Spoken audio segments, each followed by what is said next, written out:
Hi everyone, welcome to Charlie's Garage. One of the questions I get a lot from new technicians that are going to school is what tools should I buy besides basic hand tools? What's important for me to have? And so I like to do a video like this every once in a while where I show off some of my more favorite tools, ones that I think I get the most bang for my buck for. When it comes to doing a lot of electrical work, you will see that a lot of guys will have a tool like this one right here in their box where it has the part right here where you can cut. It has the part up here where you can crimp fitting, different connectors, and then the stripper part down here at the bottom. And while these aren't horrible tools, it can be a pain putting the wire in there and trying to strip it. Crimps don't always come out right. So that's why I really prefer using these two tools.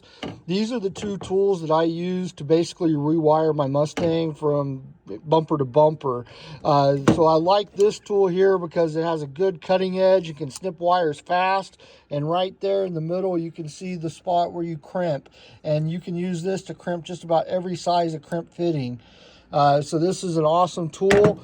And then this is also one of my favorites where you just put your wire in there and boom, it strips it. So instead of messing with this thing and going in one of these little holes and then, yeah, it's a pain in the butt. But this guy, quick strips, is boom, done, right? And you can adjust the length of the how much insulation you strip off by moving this guy back and forth.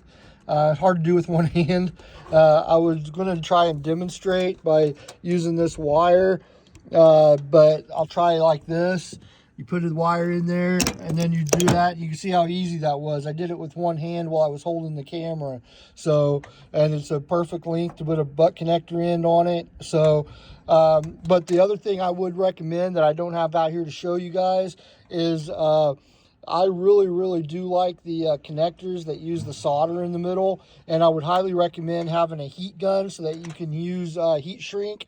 I really don't like having just like a butt connector on here and being able to get all kinds of moisture inside of it that can cause corrosion, where I can use a butt connector or a solder connector and then slide the heat shrink over it and seal it up. So I'm a big fan of heat shrink and sealing these connections. So you can buy a cheap little heat gun at Harbor Freight, something like that. Doesn't have to cost an arm and a leg. I got a really good deal on these. This is from Matco. This one is a cheaper one, but I've used it for a long time and it still works great. Later on I'll put some links for some good deals for these types of tools in the comments section. But for now, if you're going to be doing work on trucks and vehicles that's going to require some electrical work, these are two recommended purchases plus the heat gun. So please like and subscribe, watch some other videos. Good night.